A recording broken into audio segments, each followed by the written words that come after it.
In a city, a group of people had stopped a young man. One of them asks if he is going to the scripture pavilion to read again, saying that if they had to name who in the outer sect is most eager to learn, it would be Jiachi.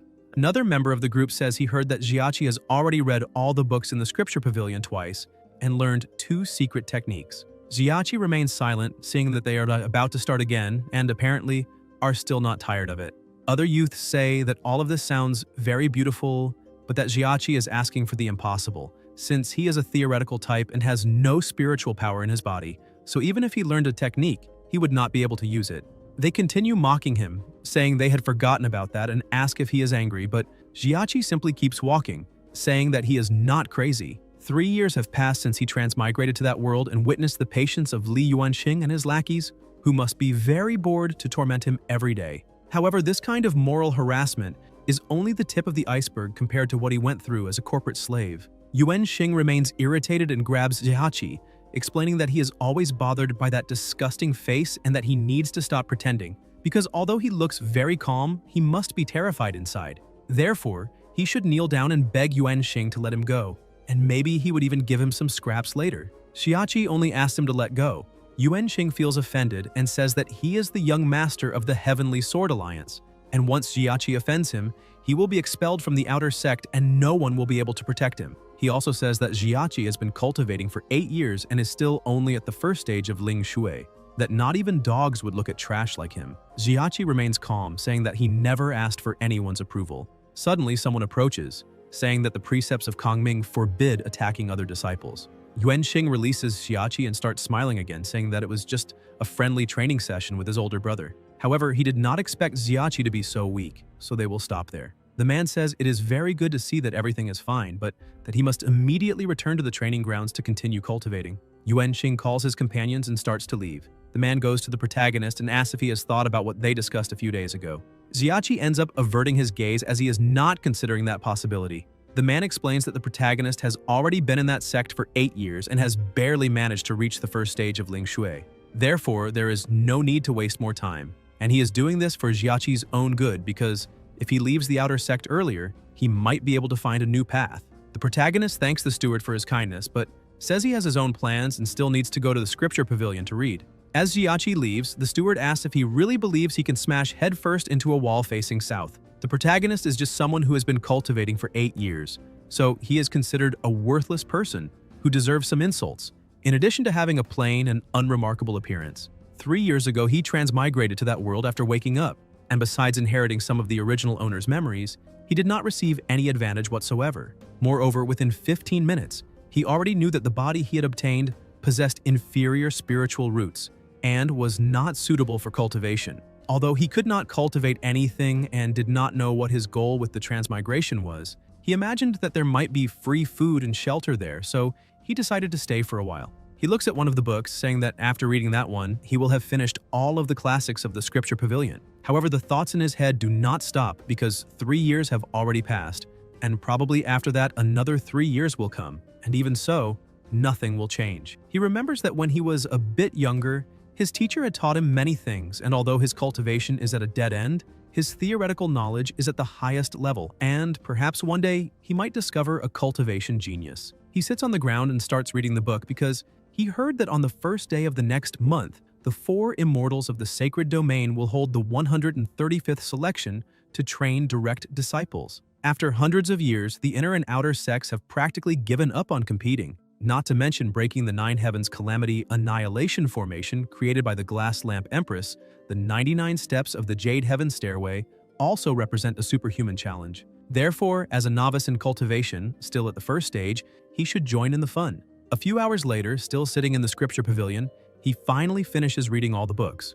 Suddenly, a screen appears saying that the Fury system has been activated. The protagonist is startled, and the system explains that this is because he completed the beginner's secret mission, which was to read all the books in the scripture pavilion, all of the pavilion's classics, and because of that, the system is now officially active. From now on, he only needs to enrage organic matter to obtain system missions and items. He still cannot believe that the system has appeared, since he lived like a nobody for 3 years. In the books, there are golden houses, 1,000 measures of grain and beauties, and now he can add one more thing. Within books, there exists a golden finger, At that moment, he was so shocked that he could not clearly hear the system's category. He imagined that the system he obtained after 3 years of reading would be very elegant, dignified, and cultured. But when he came to his senses, 3 days later, the protagonist was running through a crowd of completely enraged people who were chasing after him. That system is useful, but its side effect is creating enemies everywhere, with hatred points maxed out. Because of this, the protagonist does not see the system as a stroke of luck, but as someone deliberately messing with him. As soon as he manages to escape from the people, the system says that the first task has been issued and that he can now choose to accept or reject it. Xiachi asks what happens if he rejects it, and the system says it will be immediate elimination. The protagonist asks why, and the system gives examples asking whether he should pull down his pants and then fart. Messages keep appearing, saying that it is not about pulling down his pants, much less farting, and that if the task is not completed, he will also be eliminated immediately. After this information, the protagonist feels more loved and says that the system really is incredible. A countdown begins, asking whether he would like to accept or reject it. Xiachi has no idea how much the system could hate him to start a countdown at a moment like that. He decides to accept and asks what the mission is. He must become a direct disciple of the 4 immortals of the sacred domain. Xiachi begins to despair because he does not know how that could possibly be achieved. In the sacred domain of Kangming, since the establishment of the 4 immortals, no disciple has ever reached the top of the 99 steps of the Jade Heaven Stairway, and no one has managed to pass through the 9 Heavens Calamity Annihilation Array created by the Glass Lamp Empress. However, on that day, history would be rewritten. The protagonist was climbing the stairway. A system notification says that to break the array, 23.33 burn-up value points are required. As he walks, the system continues loading. Upon reaching the top, he tries to dissipate the Calamity Annihilation Array. The array begins to crack and a hole is opened. Pressure starts to emanate from within, and something begins to interact with the protagonist's body, sending him flying far away where he lands on the top of a peak. Still lying there, he thinks that he is exhausted and wonders whether that counts as passing the evaluation of the 4 immortals. Suddenly, someone approaches and asks how he did in the evaluation. When he looks up a bit, he realizes that this is the facade of the divine palace of Kangming, and the only people who live there are the 4 immortals of the sacred domain. He sees a girl in front of him and asks who she is, and even though he thinks that she might be a future master, she still looks younger than he is. The girl asks him to answer her question first since his cultivation is only at the first stage, making it impossible to ascend the Jade Heaven Stairway, and even if he could climb it, it would be even more impossible to pass the Calamity Annihilation formation made by her elder sister. The protagonist sits up and asks if she did not just see it with her own eyes.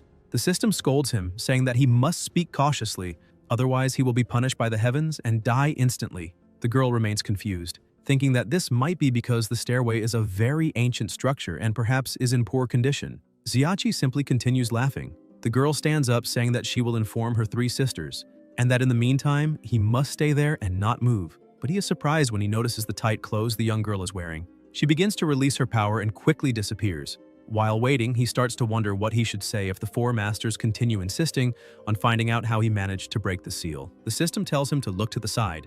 That is the immortal condensing pool, an ancient divine spring, condensed from the essence of the cold moon. It takes 10 years to form a single drop. It can consolidate essence and protect the spirit with pulsing spiritual energy. Xiachi already imagines what he has to do. He tears off his clothes and jumps into the pool, rapidly beginning to rise in stages. Meanwhile, Julie is already in the palace, and her master asks whether she has met the new disciple yet. She says that she has seen him, and that even though he is handsome, there is a catch. The master asks what catch that is. Another master finds it strange, since Julie usually speaks very directly and is now stuttering. Julie explains that the boy is a bit strange, since he is only an outer disciple at the first stage of Ling Shui. Yet, he still managed to climb the stairway and break the seal. She asks whether that is really possible. One of the masters is impressed and says that, in that case, the new disciple is a predestined one, chosen from among millions. She asks Julie to open her mouth and begins to bring her tail toward Julie's face, but Julie grabs the tail, saying that she suspects the protagonist cheated, or that the Calamity Annihilation Array is old and damaged. Another master says it is impossible for the Calamity Annihilation Array to be flawed, but Julie insists, saying she only wants to express just how absurd that boy is. However, the others continue saying that he passed the assessment, so he is their disciple, and that they cannot wait to meet the new disciple. Sometime later, Julie returns to where she had found the protagonist, but he is no longer there. She starts looking around since she had told him not to run off. Suddenly, he emerges from the water, making Julie curious. Xiachi smiles, saying that she finally came back and that, moreover, The other two masters have also arrived. Julie remains furious, asking how he dared to bathe in the immortal condensing pool. He notices that she is angry and apparently has an unstable temper, but he comes up with a good idea. He starts drying himself and asks what the problem is with staying in the pool, since it is very clean because he bathes every day. Besides, he's not just getting wet, but actually scrubbing himself. He notifies the system that he is risking his life to enrage others, so he cannot be left hanging. Julie grows more and more irritated. Because of this, the system congratulates him, saying that he enraged the sword goddess Julie Yan Yue and gained 9,000 fury points. In addition, due to his shamefully despicable behavior, the system will also grant a divine-level cultivation method. Bare-handed disarmament can completely resist any attack. The cooldown is 7 days and the duration is 15 minutes. Xiachi becomes irritated with the rewards he received, asking whether the system is really being serious. The system says that whoever uses it will know. However, the protagonist remains disappointed, saying that the system said from the very beginning that it attracts hatred and that the reward depends on the degree of provocation. Standing before him are the 4 immortals, so he should at least obtain a more impressive cultivation method, such as an almighty push or something like that. The system reprimands him again, telling him never to underestimate the judgment of the system itself. Julie asks what he is muttering to himself and orders him to get out of the pool immediately. Xiachi shouts that he is already getting out and stands up. The masters realize that the only small thing about the protagonist is his cultivation, and that he truly is the chosen one among millions. Julie tightly covers her eyes, questioning who told him to stand up like that, and says that if he does not get dressed within half an hour, he will be punished. The protagonist continues provoking her, saying that it was she herself who told him to stand up and asking whether he is behaving well. Julie becomes even more irritated, saying that she would never have a disciple like him and, already out of patience, begins to grab her sword, gathering an enormous amount of energy, which she releases in a furious strike, even as one of the masters tries to stop her. Xiachi becomes worried when he sees the sword flying toward him, like death approaching. He remembers the ability he just received and decides to bet everything on it.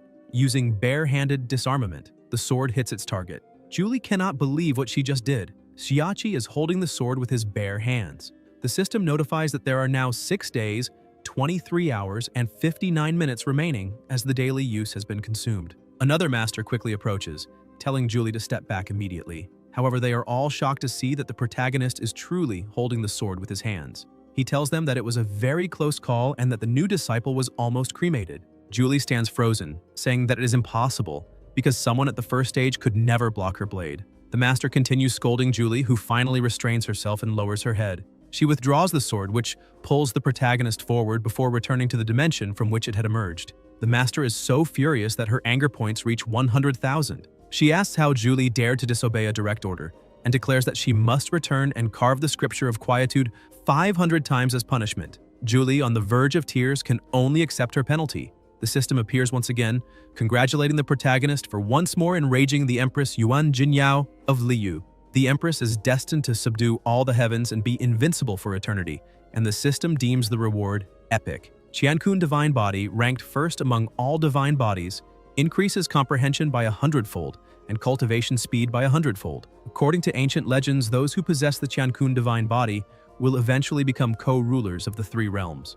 Indirect provocations also count toward the host's merit. Xiachi is stunned, asking whether this is really acceptable. Empress Jinyao announces that the protagonist has successfully reached the peak and passed the evaluation of the 9 Heavens Calamity Annihilation Array. From that moment on, he is the legitimate disciple and future sovereign of the sacred domain of Kangming, and this decision is final. They will announce it to all members of the sect on a date yet to be chosen. She tells Xiachi that he must return with them to the Divine Palace. One of the masters becomes excited, saying that he is a good disciple and that from now on his master will definitely train him well. One of them goes to Julie, saying that she has already prepared the classics Julie needs to study, but Julie keeps staring at the protagonist, asking why he is still standing there. He hurriedly finishes getting dressed and shouts to all his new masters that he is coming. At the Yunyan Pavilion, the place used to receive guests in the Divine Palace, the Empress says that before the formal disciple acceptance ceremony, Julie will teach Xiachi.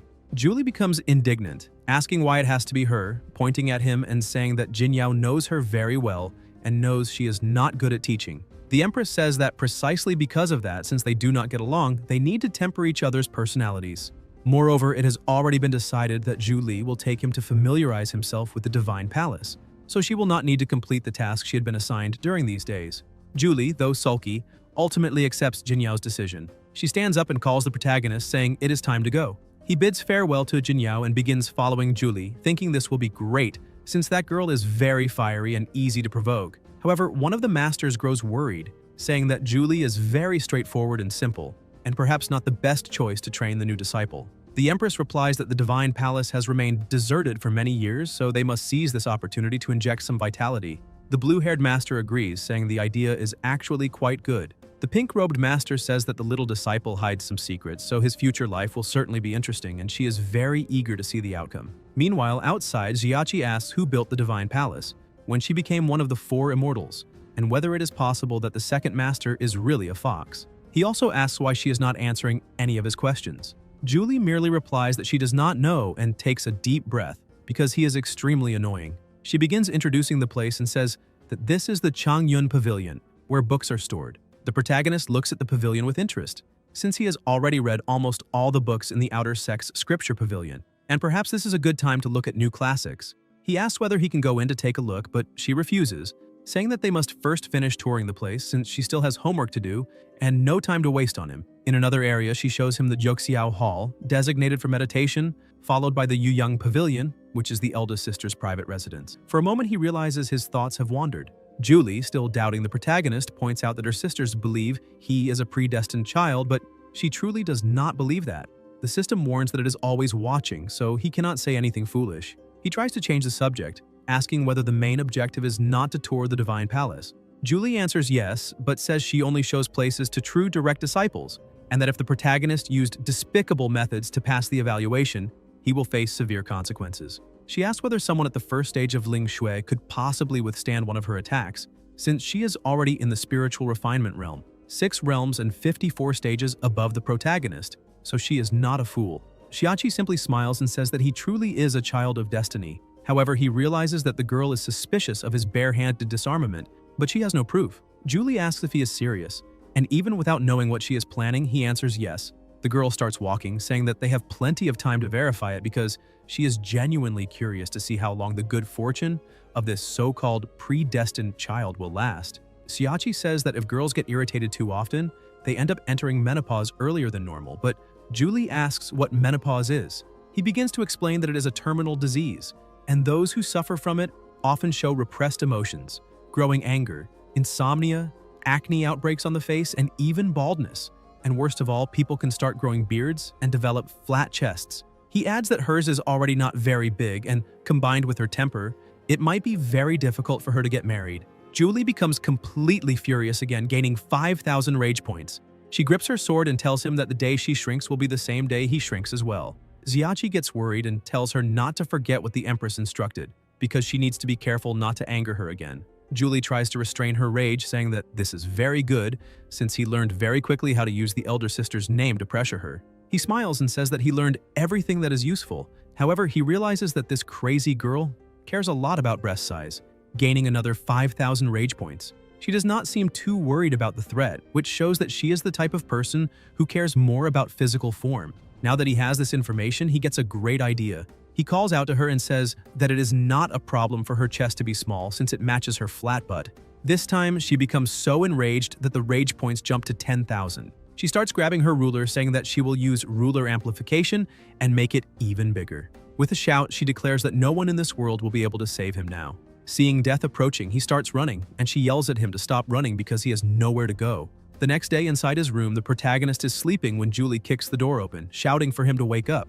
Xiachi explains that doors are meant to provide privacy, and that when someone wants to enter, they knock and call out. But Julie simply ignores him, since they have not even seen half of the Divine Palace yet. She tells him to get up quickly so they can continue. The protagonist starts getting dressed and runs outside, asking her to wait a moment, but he is already planning to irritate her again. He asks if she is still angry about what he said regarding her small chest. Julie goes to the blue-haired master and says that she can no longer teach such a disobedient disciple. The blue-haired master tries to comfort her, saying that the protagonist is still very young and that there is no need to argue with a child. Xiachi takes advantage of the situation and says that this is all true since he is still a child, so how can she bully a poor child? However, Julie does not consider him a child and says that he just needs to wait and see what lies ahead. The blue-haired master tries to calm her, saying that cultivators should avoid impatience, and asks her to remember what the elder sister said yesterday. She also tells the protagonist that he is a good disciple and must remember never to disrespect his master, asking if he understands. Xiachi pretends to be innocent as if he understood nothing at all. The third master pats him on the shoulder and says that it seems they still have not finished the tour, and if that is the case, she will personally show him the way. The three begin walking together, and once again the protagonist starts provoking her, saying that Julie should learn a bit more from the third master since she really seems like a proper master. The third master laughs and says that this is quite a coincidence, because she is his master now and forever, and she would also like to give him a piece of advice. He should provoke the third sister a little less. As for the reason, she remains silent. Xiachi becomes curious and asks what the reason is, urging her to say it quickly. Julie decides not to tell him, saying that she will leave him so angry that he will explode. The system notifies that the host has become irritated for the first time, and since this is the first occurrence, he will be exempt from any punishment. But from now on, the host must be careful, because becoming irritated will result in affinity deductions. He does not agree, asking whether this is some kind of auxiliary function meant to improve cultivation. Shortly afterward, the third master says they should stop the visit for the day because she is very hungry. Xiachi notices a place called the Fireworks Garden and, out of curiosity, asks the third master whether that is where fireworks are made. However, she explains that it is a place where they can feel alive. Julie runs over there since apparently he still has not realized what it truly is. The protagonist asks what he was supposed to notice when opening the door, and the fourth master explains that it is an examination. Xiachi remains confused, not understanding what kind of test it really is. His master explains that it is about cooking. Xiachi asks whether immortals really need to eat after reaching grain abstinence. They explain that they do not need to, but they enjoy feeling the warmth of life. Julie smiles because, with the protagonist's current cultivation level and lifespan, it is difficult to explain. The third master explains that Jinyao likes braised chicken with white mushrooms. The second master likes boiled chicken with potatoes. She herself likes salt-roasted chicken, and the fourth master likes chicken as well, her mouth already watering. Julie says that the third master used to cook, but now she needs to focus on breaking through her own realm, so this task will belong to the protagonist from that day onward. Xiachi is a little stunned and asks whether they really like chicken that much. Julie grabs a chicken and hands it to him, telling him to stop pretending not to understand because it is already time for the meal. Xiachi looks at the chicken and smiles, because he is very good at this. The third master says she is looking forward to it and hopes he really is good. Julie, also expectant, says that if it is not delicious, she will deal with him later. Xiachi laughs and says that if they want food, then he will give them food. Before killing the chicken, he bids it farewell, saying that if it dies earlier, it will reincarnate earlier, so he wishes it a swift liberation from the beast realm. He picks up the cleavers and begins to focus on cooking the chicken. With astonishing ease, he starts preparing the food as if he were dancing through the space.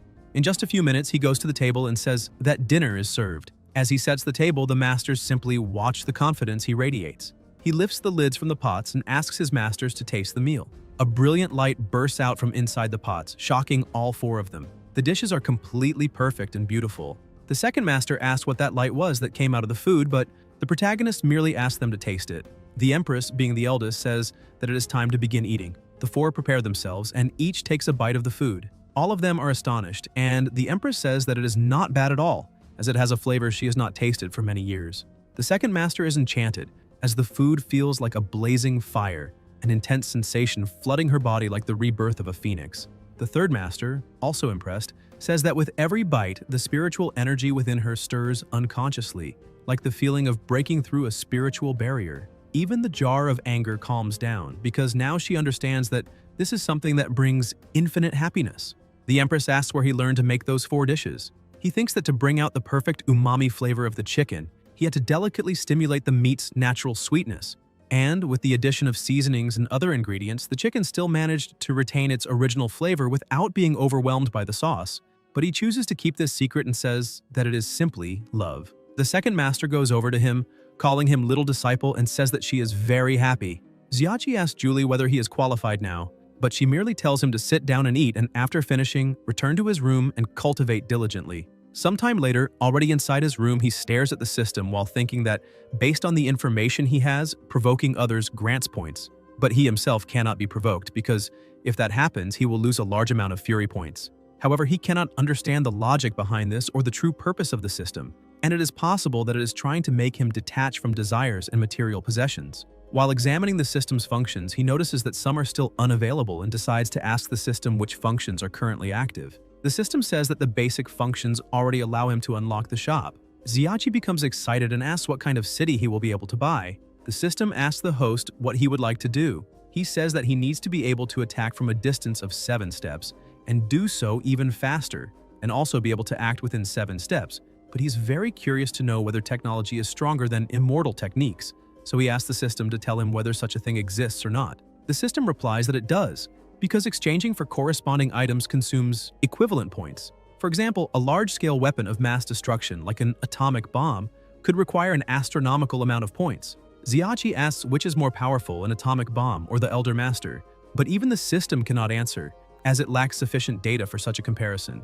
Jin Yao suddenly appears and says that she is an atomic bomb. The protagonist is startled and asks what she said, but the first master simply changes the subject. He remains uneasy, wondering if he is overthinking things and whether perhaps she is as well. Jin Yao holds a talisman in her hand and says that she originally planned to give him the illusion song talisman before the meal, but ended up being interrupted by the delicious food. That talisman is proof that he has become one of the 4 direct disciples and can protect him at critical moments. Xiachi lets out a sigh of relief, realizing that he must indeed have been thinking too much, since there was no way that could really be possible. He takes the talisman and thanks her for the gift. Jin Yao adds that an atomic bomb is not as powerful as she is, and that if he wishes, she will let him experience it someday, so he needs to work hard. Xiachi feels a little confused, but the first master simply tells him to rest well, because there must be many things he still wants to know, while she still needs to meditate. The Empress then teleports away, leaving the protagonist alone. He thinks about her words, about an atomic bomb not being as powerful as her, and that he could experience it someday, clearly feeling that there is more to that statement than meets the eye, and perhaps she does not even know what an atomic bomb truly is. The next day, in front of the Pavilion of Starry Clouds, Xiachi was wondering what the name of the library they had mentioned the day before was. This was all Julie's fault, since she had not been a very good guide. On the other hand, she was chatting with the third master, saying that she had thought of a few things to say that would make the protagonist explode with anger. The third master said that she might fail before even starting, and suggested that the two of them have some tea to calm their minds. Xiachi began to open the door, since it had been a long time since he wanted to see the Divine Palace's library, but as soon as he opened it, he was surprised when something appeared in front of him, grabbed him, and pulled him inside. The second master asked if he needed anything from her. The protagonist pretended to be surprised, and she noticed from his tone of voice that he seemed a little disappointed. Xiachi tried to explain, saying that it was not quite like that, since he had only wanted to find some cultivation techniques in the library to study, and because he was not yet familiar with all the paths, he ended up getting confused and arriving there. Besides, that place was very pleasant, and was included in his sightseeing route. The second master began to approach, asking if he really liked learning that much. The protagonist smiled and said yes, but he had a bad feeling that something was about to happen. Getting even closer, she asked why he was dodging, and whether it was because she was so ugly that she had scared him. Xiachi began to praise her, saying how beautiful she was, that a single glance would be enough to conquer cities, and that with a second glance she could conquer nations. Her tail began to appear, and the protagonist was surprised, asking if that was how she appeared because it was very cute. The second master said that when she was in a good mood, her tail ended up appearing, and she had not expected her little disciple to be so eloquent. Making a proposal, she asked whether he would like to praise her a bit more, and if he managed to make her happily reveal her 9 tails, he would be rewarded with some treasures. This proposal sparked the protagonist's curiosity, and he asked what those treasures would be. Showing the elixirs in the cabinet, she explained that all of them had been refined by her personally. Some could strengthen essence, while others nourished the spirit, not to mention that some could prolong life and even help in breaking through barriers. In any case, whatever he wanted, his master would provide it. Xiachi prepared himself, saying that he would try without any shame and would start with a poem. He stood up using all of his captivating beauty and began to recite, "Like garments, like a face of flowers, in the spring breeze, on the threshold of the door blooming with grace. If not fresh, on the mountaintop, we shall meet beneath the terrace." The second master's face turned rosy and her eyes sparkled and the tails began to appear. The protagonist was surprised to see that the poem worked. Moved, she said that the poem really was beautiful. Xiachi knelt down, holding her hand, and with a steady gaze emphasized that the poem might be beautiful, but it could not compare to the beauty of a goddess like her. With a smile on her face, she called him a brat and asked whether he really wanted to provoke his master. With one of her tails, she grabbed him. The protagonist was startled and questioned what she was doing. With a suspicious look, the master said that he had been flattering too much and therefore needed to be taught a good lesson so that he would learn to respect his master. Xiachi asked her to give the reward first and then teach him, because that way he would learn with more enthusiasm. She agreed and simply withdrew the tail and the embrace, saying that she would reward him first. Then she began to ask which one he wanted, saying it could be the purple bottle since any of them would do. He thanked his master for her kindness. However, she grew curious about why he wanted to learn the conversion technique, since he could learn illusion techniques from his master. The illusion techniques of the nine-tailed fox were interesting, which made him excited and eager to learn, thinking that even if he did not learn everything, he might even learn while sleeping. A short while later, Julie looked at that situation and asked the second master what she was doing. Xiachi was sleeping while rolling around on the floor, calling out the second master's name. Julie continued to question why the protagonist seemed so dazed and whether she had used some illusion technique on him. The second master merely smiled and said she did not know, but soon after revealed that she was teaching cultivation techniques and asked whether Julie wanted to join. Julie says there is no need because if she mixes the trainings, the protagonist might suffer an IQ deviation. Besides, the Empress told her that the protagonist was at the Starry Cloud Pavilion and asked her to show him the place. With no patience to wait for him to wake up, she calls him affectionately, with all the care in the world. Xiachi gets up saying that apparently his kidney has switched places with his heart from the force of the kick. Moreover, the spiritual power was very strong, and he ended up falling into the second master's trap, which was a shame since he did not get to see how the story unfolded.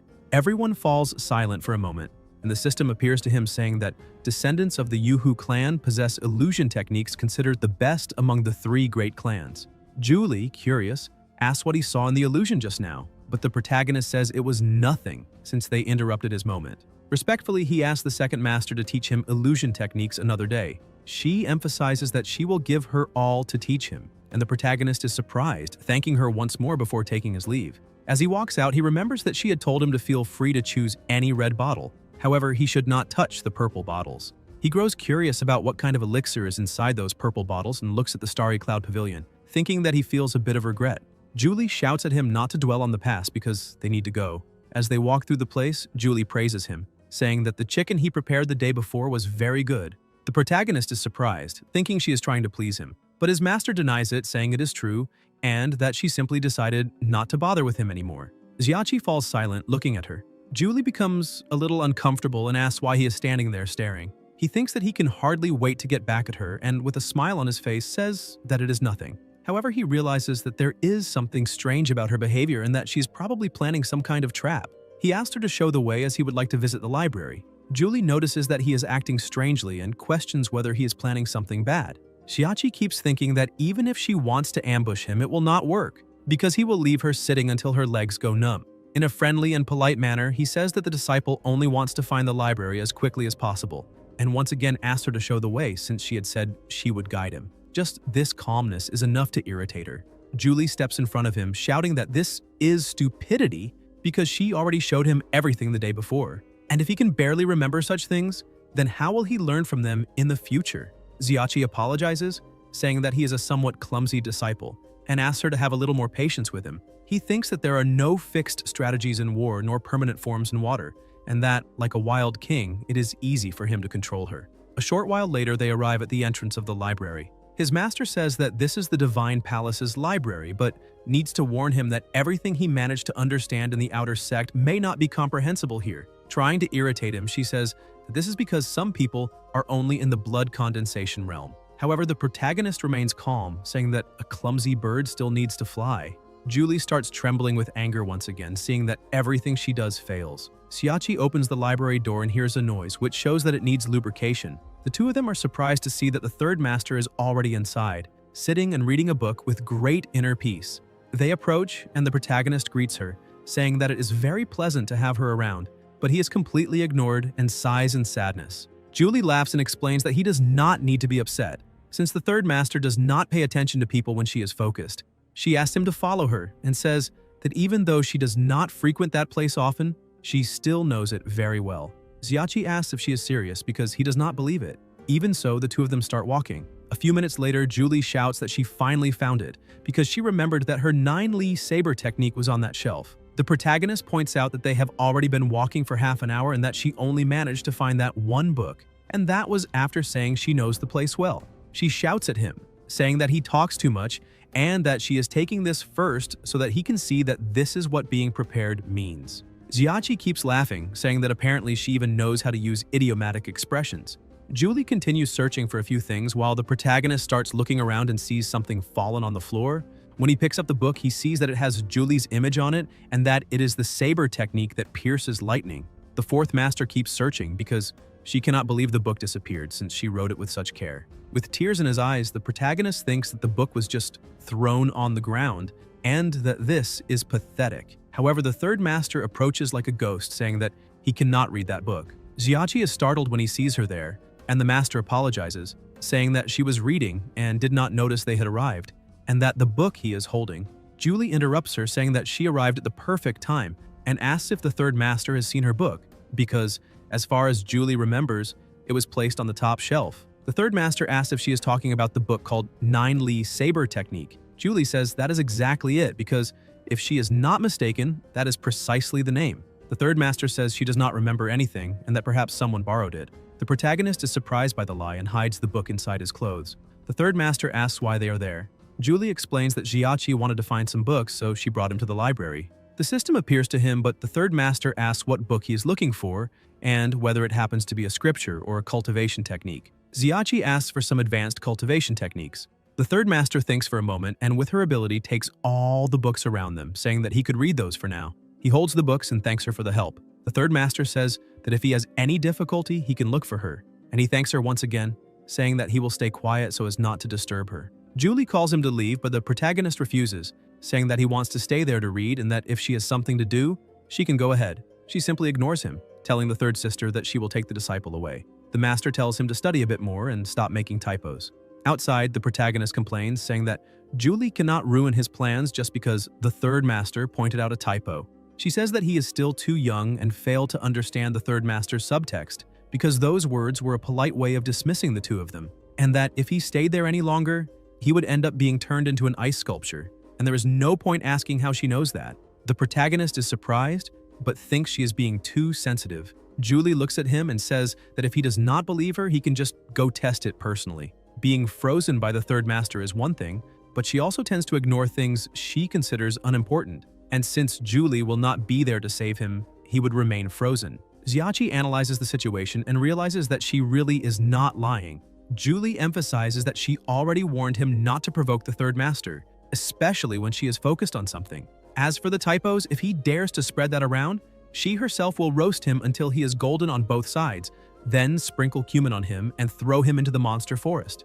He starts smiling because if she wants him to keep it a secret, she will have to pay a price. Otherwise, it would be a great tragedy if, by accident, he spread this throughout the entire sacred domain. She becomes furious again, shouting that he has just sealed his own fate and that she will do nothing to stop it. The system congratulates him, saying that he managed to irritate her repeatedly in a short period of time, earning special fury points. Now, the mission system has been activated. The first mission is to complete the intersect evaluation. As a reward, he can choose a celestial grade cultivation technique or a treasure, but the penalty is unknown. A little confused by the information, he keeps staring at the system, wondering what this penalty is. Julie feels ignored and continues shouting, questioning whether he is dating himself again, and whether he heard the threat she just made. He remains silent, thinking that although the system sends various beginner welcome kits, it also constantly provokes the host, as if it enjoyed doing so. He remembers that when he first activated the system, he had been provoked as well. Moreover, he never received any hints about which points were needed, having to figure everything out through trial and error. Because of that, he ended up being harshly reprimanded by society when he transmigrated. He looks at his master, who ends up giving up on having a rational conversation with him, since it is the same as playing the lute to a cow.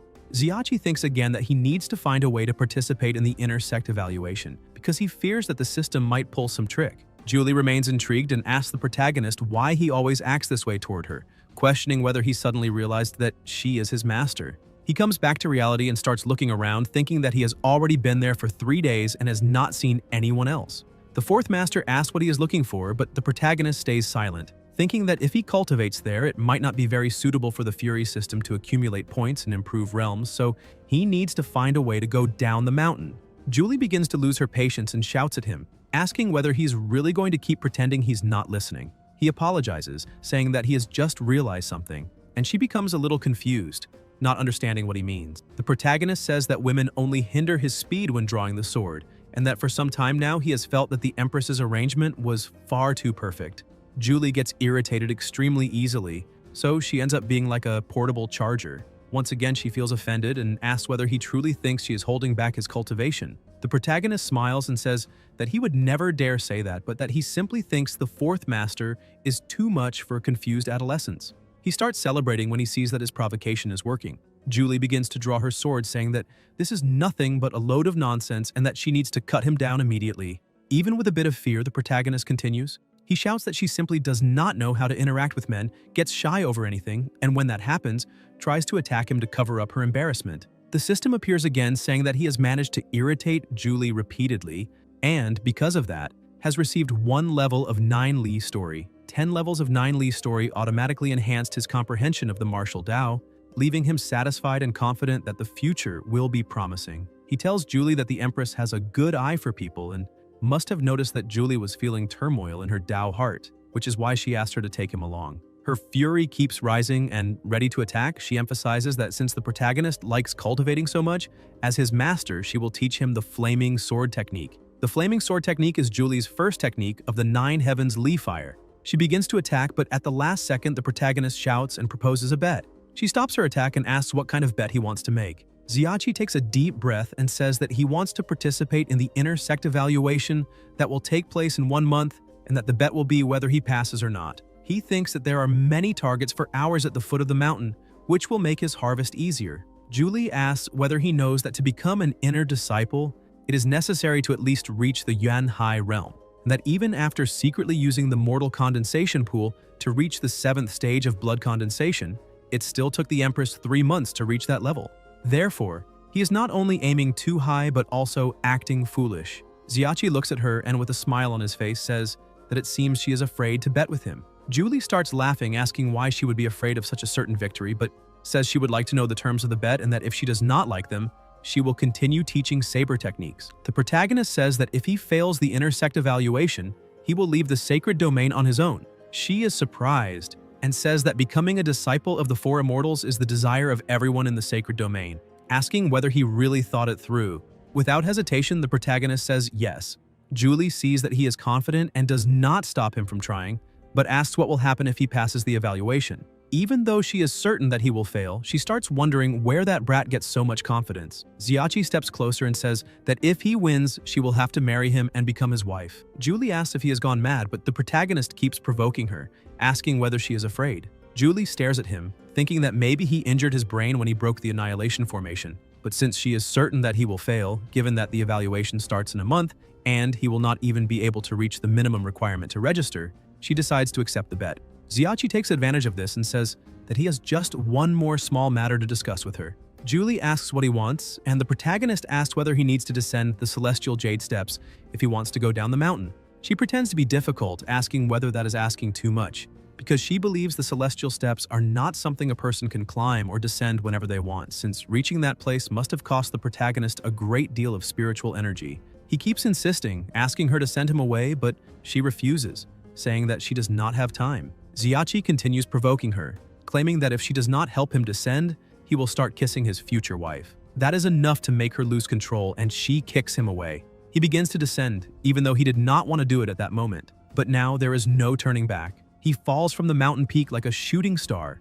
People are shocked and ask one another whether some palm technique has appeared, or if perhaps it is a long-lost technique. Xiachi realizes that he has no control over where he will land and starts shouting for people to get out of the way. He crashes heavily into the ground but gets up, complaining that the 4th master is far too cruel, since his entire body is aching. Yuanxing walks up to him, saying that it seems the trash has returned, trying to humiliate him, and asks how the protagonist was defeated, questioning whether he failed to climb the celestial steps and break the annihilation formation. Xiachi asks why they have to make everything difficult every single time, since they used to band together to mock him every day. But now Yuanxing acts sarcastically, perhaps because he can barely climb 30 steps. They start getting irritated, and Yuanxing asks how someone who was expelled from the Divine Palace by the 4 immortals dares to keep barking there.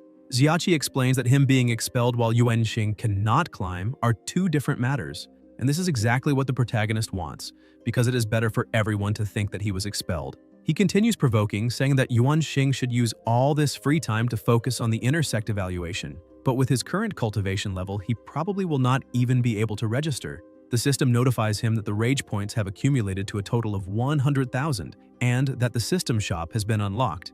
Shiachi asks the system whether it has happiness soda for fat people, because he wants a bottle. He prepares to start shopping, but Yuanxing pulls him back, asking who gave him permission to leave. This causes the protagonist, unintentionally, to press something on the system, which informs him that he has purchased a happiness soda for fat people. The soda appears in his hand, but the protagonist becomes completely irritated when he sees that this happiness costs 50,000 points. The system emphasizes that exchanging items for things outside the current game system requires a large amount of points. Shiachi becomes even more irritated because the system had not provided this information beforehand. He slaps Yuanxing's hand away and starts cursing at him, telling him to get out of the way, because he is already extremely annoyed since the soda, besides being absurdly expensive, contains only 200 milliliters.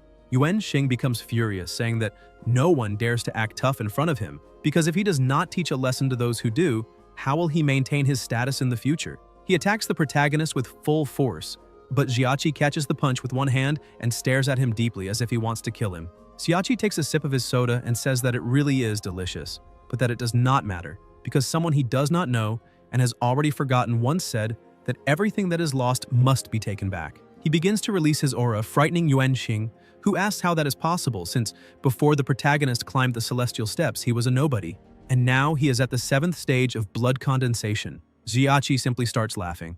Other people approach asking what is happening there, saying that this must have been the work of the 4 immortals who granted cultivation to the protagonist, but with only the 7th level as a reward, he is still a nobody and was nevertheless demoted. Yuanxing starts laughing, saying that now he understands everything and that this must have been nothing more than compensation from the 4 immortals for pushing the protagonist down the mountain, since they do not want someone like him, a nobody who merely had a stroke of luck without any talent at all. Yuanxing keeps thinking that the protagonist must have been extremely lucky, and although his cultivation is not as high as Shiachi's, he is still the young master of the Celestial Saber Alliance. The Celestial Saber Alliance has stood out among the many sects for 100 years thanks to a secret medicine that can temporarily increase one's cultivation level by 3 stages, and with that he is certain he can make the protagonist kneel and beg for mercy. Shiachi keeps laughing, saying that he does not care whether Yuanxing is from the Celestial Dao Alliance or the Axe Gang, he just needs to stop this nonsense. The protagonist braces himself, thinking that maybe that idiot will not be able to withstand his next move. Yuanxing remains confident, takes a vial from inside his clothes and pours its contents into his mouth. His muscles begin to swell, tearing his clothes apart, and energy radiates from his body. Shiachi asks where the referee is, because he wants to report someone for cheating in the match. The protagonist feels somewhat offended seeing his opponent suddenly 2 levels above him through cheating, something utterly despicable.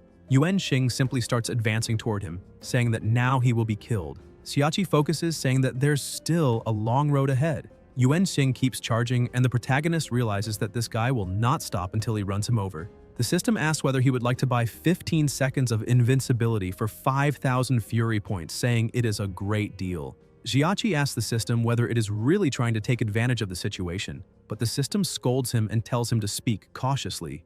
Yuanxing grows even more enraged, asking how Trash dares to get distracted in the middle of a fight and declaring that now he will be crushed like minced meat. The protagonist shouts for the system to redeem, begins his beautiful transformation like a princess, and activates the golden body.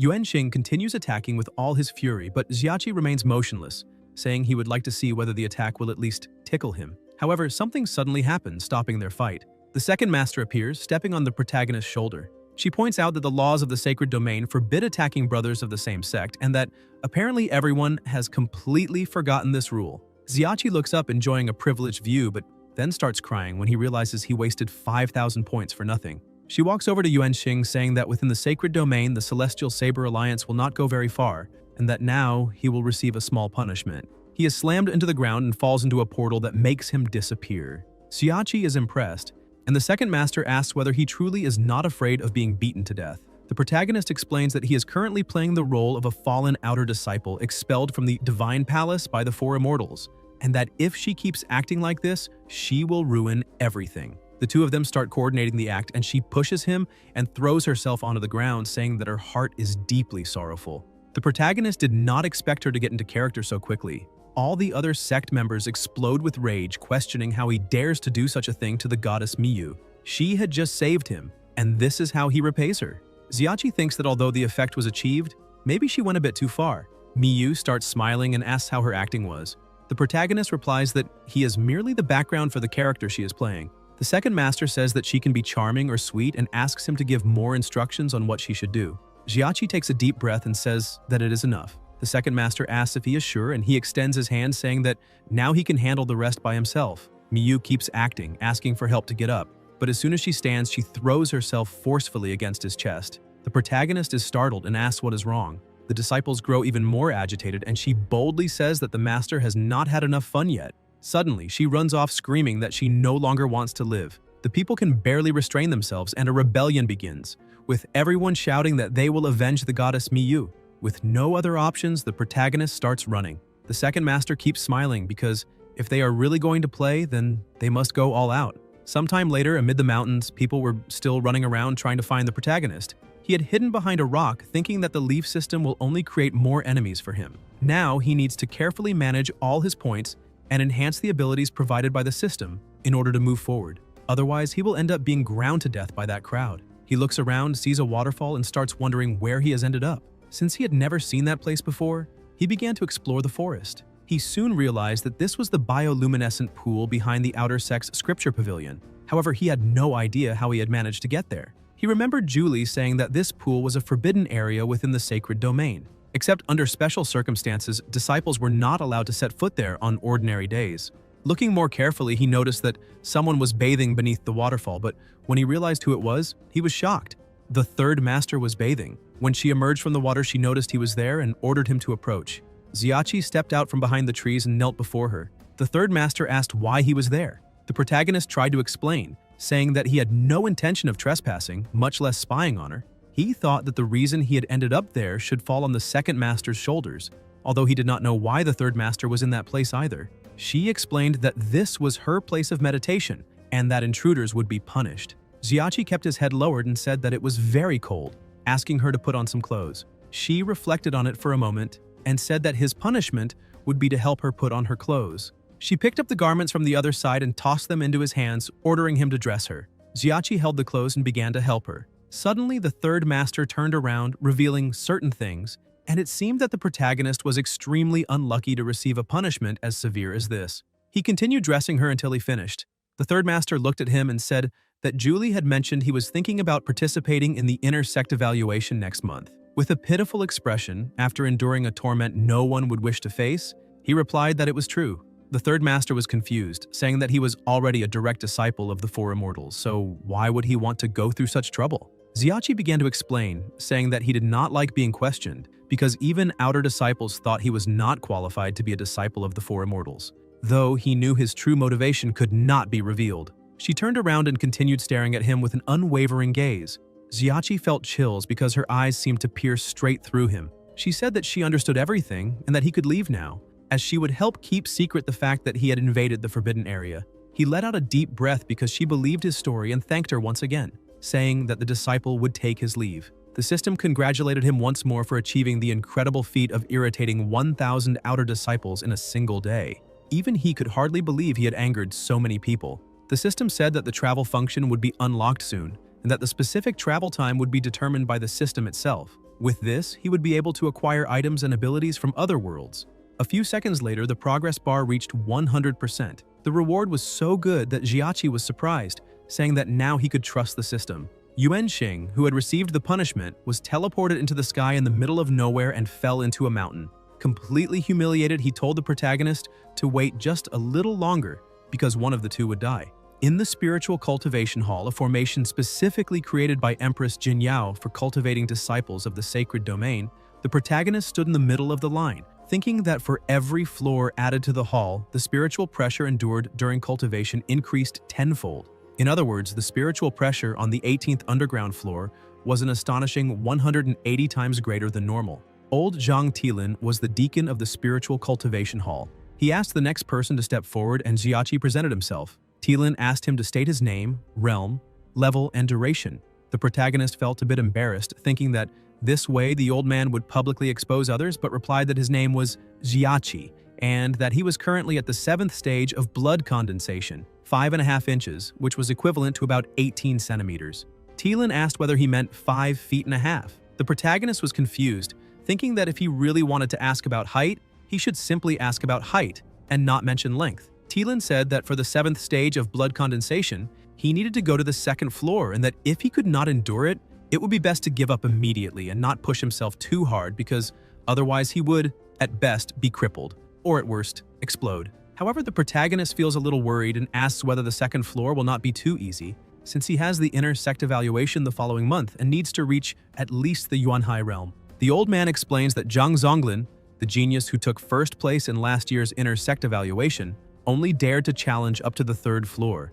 On the other hand, the protagonist is not exactly young and is only at the 7th stage of blood condensation, so there is no need to throw his life away trying to improve his realm. The people behind him comment that even though he was banished by the 4 immortals, he does not need to seek death, because it is better to live a miserable life than to die. However, all of this is his own fault for challenging the celestial stairway. Now he cannot retreat, and being expelled from the sacred domain means having his life ruined. Xiachi thinks that Yuan Xing's 3 lackeys perfectly inherited their master's genetic traits. Li San calls out to the protagonist, saying that with the cultivation he obtained thanks to the 4 immortals' mercy, he cannot even pass the 1st floor, so going up to the 2nd is already more than his credibility can handle. Wangxi says that the kid was always a waste and probably does not even understand the importance of body refinement and will die before being able to use that cultivation. Zhang Shuai, looking at himself in the mirror and imagining how handsome he is, tells everyone to talk less because the protagonist is different from them since they climbed up by themselves step by step. But Xiachi does not let it slide and says that they really are incredible because they have been climbing for so many years and are still stuck at the initial stage of blood condensation. On top of that, Shuai should stop staring at the mirror since his butt is growing all the way to his chin and will end up scaring people. Xiachi thinks that those people are practically offering themselves up for him to provoke, so he will not hold back. The 3 fall silent staring at him. He does not retreat and asks what happened and whether they have already run out of words. But that expression is exactly what he wants, because only when they get angry can he accumulate points. Shuai starts smiling and says that the kid cannot argue with them and is therefore stooping to personal attacks, but they will not lower themselves to that level.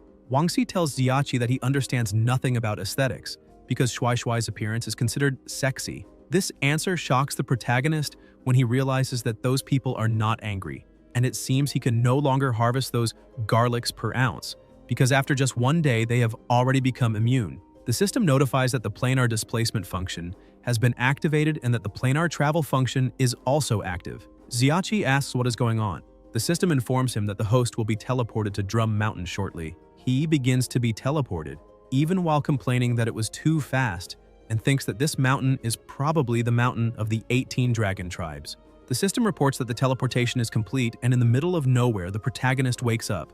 This is Dragon Tribe 18, and he is the future master of Lingju Palace. Shuju, the soul replacement, has been successfully completed, and the memories of the original host have been synchronized with him. The objective of this traversal is to accumulate 5,000 Fury points. The original host accidentally solved a chess puzzle and is about to inherit the Northern Profound Divine Art. However, he encounters a small problem. Xiachi stands up in surprise because if he manages to inherit the Northern Profound Divine Art, he will be able to withstand the spiritual pressure of the 18th level of the Spiritual Cultivation Hall. He hears a noise and when he looks back sees his beloved master. He jumps up and introduces himself as Juju, an obedient disciple. His master says that he is so ugly that it gave him a big scare. The master asks whether it was he who solved the chess puzzle and remarks that apparently he has some ability despite being ugly. However, he does not know whether the ugliness will affect the efficiency of the Northern Profound Divine Art. Juju starts complaining, saying that the master is an idiot for breaking a good leg, since that is completely immoral. But the master asks the reason for all this, since he is about to transmit the Northern Profound Divine Art and cannot even comment on the successor's ugliness after having already expressed his admiration. Master Wu Yazi, known as the universally acknowledged visualist of the 18 dragon tribes, still cannot believe why the protagonist is so ugly. The Saitama of cheap beer asks his master why he is sighing, saying that he only wanted to hear about him and his reputation. But now, seeing him in person, he realizes that the name truly reflects who he is. Yazi says that this is far too much audacity for someone without hair and asks him to elaborate on that statement. Ong from Avatar sits down on the ground since he has always been curious about what the name Wu Yaji means, and to mock him begins imitating his master. Yazi becomes furious and asks what that mosquito airport is talking about. Juju explains that he only meant that his master is so old that he helped Noah build the ark. Yazi grows even more agitated, saying that the protagonist's lack of respect is as great as his lack of hair, and that he is so ugly he looks like a thumb. This was, in fact, Juju's plan from the very beginning to accumulate rage points. He says he is ugly because the Buddha does not care about appearance. In the end, Bodhidharma shaved his head and no longer needed Piaoru. His master starts shouting angrily, telling him not to say things he does not understand and to explain better what he means by those words. The protagonist tries to explain, saying he will start from the beginning. He solved the chess problem, and after that he encountered Yazi, who should pass the power on. After finishing passing on all the power, they can talk about hair and the old man drinking porridge. The protagonist thinks that everything he said is painful and that he first needs to ask about the possibility of passing on the power, because if the master were to die of rage, it would be an enormous loss. The master understands the situation and shows the blue-covered book on the ground. That is his personal book, containing his experiences and reflections from the past decades, so the protagonist can read it calmly. However, it took him decades to cultivate the divine art, and for someone with the protagonist's aptitude, it would probably take around 30 years. With all that time, if he encounters something that requires the master's guidance, it might already be too late. However, if Juju admits that he is a bald, ugly idiot, then he can pass the power directly, sparing himself the trouble of using that bald head. The protagonist refuses to back down and shows 4 fingers. The master asks whether he really plans to learn it in 4 years, because even if he manages it, he might not be able to wait that long. Juju simply ignores him, perhaps having spoken too much, and picks up the book from the ground. The title is Peerless Martial Art, Rapid Cultivation Techniques of the Northern Profound Divine Art. The protagonist thinks that he has the Qiankun's sacred body, so he can learn skills 1,000 times faster than ordinary people. As he flips through the book, he begins to smile, thinking that the old man has fallen into his trap. On the other hand, Yazi also thinks that soon the Supreme Court minister will give up and bow down to beg for help. Trying to persuade him, he calls the protagonist monk and emphasizes that the people outside would be very happy to learn even a superficial part of this technique. If he explains what old man with his back to the wall drinking porridge means, admits that he is a bald, ugly idiot, and praises Yazi for being very handsome, then he will immediately pass the power to the protagonist, fulfilling the last wish of his life. Juju tells Moses to forget it because if someone tells him to go west, he will insist on going east, and besides, he is far better than the people outside. Juju emphasizes that when he showed 4 fingers, he did not mean 4 years, but 4 hours. Yazi starts laughing, asking whether he shaved off part of his brain when he removed all his hair. The protagonist tells his master that after he learns it, he will have to promise one thing. Yazi, confident, keeps laughing and says he will not promise just 1, but 10. Juju says that this is exactly what he wanted to hear and begins to release his aura. Yazi cannot believe that it is the true chi of the Northern Profound Divine Art, because something like that would not even fit in a novel. 4 hours later, Yazi notices that the protagonist is floating and shouts, asking whether no one is going to do anything about it. He starts to get worried because as the owner of the technique, he did not know that cultivating the Northern Profound Divine Art could make someone float. Suddenly, the protagonist opens his eyes and, in a superior tone, says that he has already learned everything. Moreover, he states that there were many incorrect parts in the text Yazi wrote in the book, so he corrected and optimized them. Yazi starts laughing, saying that to cultivate the Northern Profound Divine Art, one must first dissolve their internal energy. Otherwise, it will cause conflicts among the multiple techniques within the body, leading to instant madness, vomiting blood, and the collapse of all meridians. Moreover, he does not know anything about the protagonist's patriarchs, but not lying is an ancestral rule. Juju looks at him and says that, it seems, he will have to demonstrate some real techniques for his master to believe him. He asks whether cultivating this art allows one to use all existing martial arts, absorb internal energy from every acupoint in the body, cultivate both yin and yang, be immune to poisons, and have true chi protecting the body. The master replies that all of that information is correct. Juju says that if that is the case, then his master can try poisoning him. That way, he will prove that he is telling the truth. Yazi points to the table, saying that if he can shatter the stone table directly, then he can make a judgment. Juju becomes excited and asks his master to watch very carefully. He focuses and strikes the stone, causing a massive explosion throughout the entire mountain. Yazi cannot believe what he is seeing. Juju apologizes, saying that he failed to properly control his strength and ended up destroying the entire cave. The master, still in shock, thinks that this truly is the technique, but he has no idea where that boy came from, and this can no longer even be described as genius, because the power of a Duzong expert is genuinely terrifying. Juju starts laughing, saying that apparently he did not lie to the old man after all. Even with some apprehension, the master says that since he promised, he will not go back on his word. The protagonist begins to smile, saying that initially one thing would have been enough, but the old man insisted on giving 9 more. Yazi starts trembling because a word once spoken is like 4 horses pulling a carriage and cannot be taken back. Juju says that out of gratitude for the old man being so straightforward, he will explain what old man with his back against the wall drinking porridge means. It means despicable, cornered with no way out, shameless, toothless, and vulgar with porridge dripping all over. Yazi becomes so furious that his fury score rises to 10,000. He points out that the protagonist is insulting him without using a single curse word, and questions how someone can be despicable, shameless, and vulgar at the same time. Juju replies that first, the old man loved Tong Piao-yun, but drove her insane. Then he fell in love with Li Chushui. Juju asks whether he still misses his little sister, since all of that was his own fault. The old man agrees, saying that he blames himself for it and that because of that incident, he locked himself inside a cave, ashamed to face anyone. The protagonist says that, first of all, he should go out and meet those 3 women separately and admit his mistakes, since he does not know how to build a harem like that. Secondly, the protagonist says that he has a good brother named Qiao Feng, a good son who was wronged by his father. When the old man goes out, he must be very careful with him, because that boy is somewhat stubborn, so Yazi needs to look after him so that he does not do anything foolish. The old man says that such insignificant details are not worth mentioning, and asks whether that boy is handsome. The protagonist almost has a heart attack from anger, but continues explaining and moves on to the third point. He says that from then on, whenever the master meets someone, he must say that Juju is the most handsome man in the world, because he is now his direct disciple. Yazi goes mad with rage again, saying that he can agree to anything except that.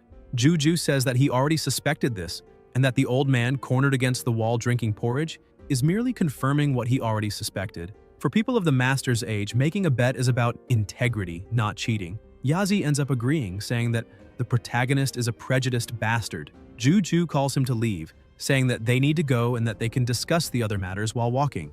Yazi says that it has been a very long time since he last left the house, and asks the protagonist to explain what the outside world is like. On the way out, Xiachi explains the current situation in detail to Yazi, revealing plot details of the next 20 episodes of the TV series. Yazi is so moved that tears stream down his face. He agrees with the protagonist's request to eradicate all scoundrels from the martial world so that justice can prevail. As soon as they arrive among the people, Su Xingui and Chun Chu are startled. Yazi announces to everyone that the Zhenlong chess game was merely a pretext, and that Zhu Ju is the most handsome man in the world. Moreover, from that moment on, he will be his direct disciple. Taking advantage of the crowd, Xiachi worked overtime to harvest another batch of leeks. A short while later, the system appeared, congratulating him on completing the mission perfectly. The Northern Profound Divine Art would be brought back to the main world as a reward. The system informed him that he would be teleported back to the main world in 5 seconds. While waiting for the countdown, he wondered what would happen in that world after he left, since he might have rewritten the story. Brother Qiao Feng was his childhood idol, and for that reason, he would do his utmost. Back in the original world, the protagonist woke up and looked around, realizing that time apparently had not flowed in the main world. The planar travel function was simply a divine blessing for cultivation, and if he could travel through more planes, he would be able to reach the pinnacle of life. Shuai Shuai continued to look down on the protagonist, saying that as a fellow disciple, he advised him to have some self-awareness, since allowing him to cultivate on the second floor was already a sign of respect, and trying to appear richer than he really was would only lead to suffering. Xiachi asked who said he was going to the second floor, because now he was going straight to the 18th. The 3 of them were stunned, unable to believe it. They asked if he really wanted to die, since just a few days earlier he had only been at the first stage of blood condensation. An untempered body would be crushed by the spiritual pressure the moment he entered the 18th floor. Xiachi made a proposal, saying that if he came out of the 18th floor unscathed, Shuai Shuai would be forbidden from ever looking in the mirror again, and the other 2 would have to spread the word throughout the sect that Shuai Shuai's butt had grown up to his chin. Shuai Shuai simply smiled and said that if the protagonist truly wanted to die, then he would not stop him, and now they just had to wait and see whether he would come out alive. Xiachi asked Tilan to register him for the 18th floor. Tilan tried to stop him, saying that he did not need to argue with fellow disciples because this was no small matter, and ruining his path of cultivation would be his fate. However, the protagonist merely asked him to register it since he had already made up his mind. Shuai Shuai kept laughing, saying that the method of suicide the protagonist had chosen was truly creative, and asked Tilan why he was trying to stop someone who was in such a hurry to die. Suddenly, someone shouted for Tilan to register him immediately. Elder Lin approached. Tilan asked what they would do if something happened. The elder explained that the path of cultivation is inherently arduous. If everyone could achieve great success so easily, cultivation would be far too simple. And since the protagonist had voluntarily chosen to challenge the 18th floor, he must have made preparations. Thielen lowered his head and agreed, making the registration.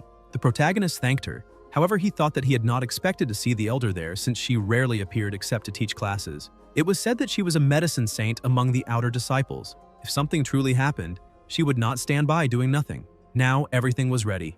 Xiachi smiled and said he would be right back. Shuai Shuai said he would be waiting for the funeral banquet. Thielen told him to stand on the star-gathering platform. In moments, he would be teleported to the Asura Hall on the 18th floor. Xiachi walked onto the platform and was transported moments later. Outside, the five of them watched through a transmission. Xiachi looked at the entrance and began to open the door. Elder Lin wondered how that boy planned to deal with spiritual pressure 180 times greater.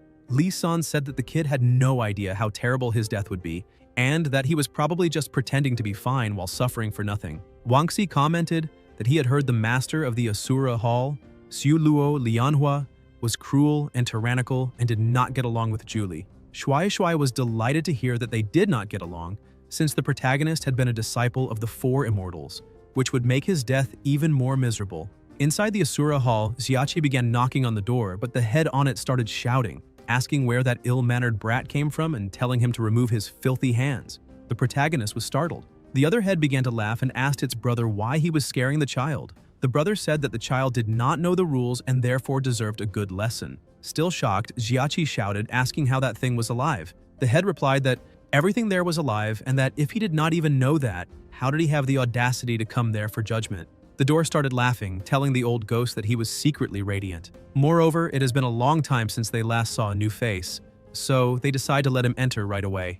The head on the right tells the protagonist that his little body will not withstand the young lady's approval and that if he dies there, no one will come to claim his corpse.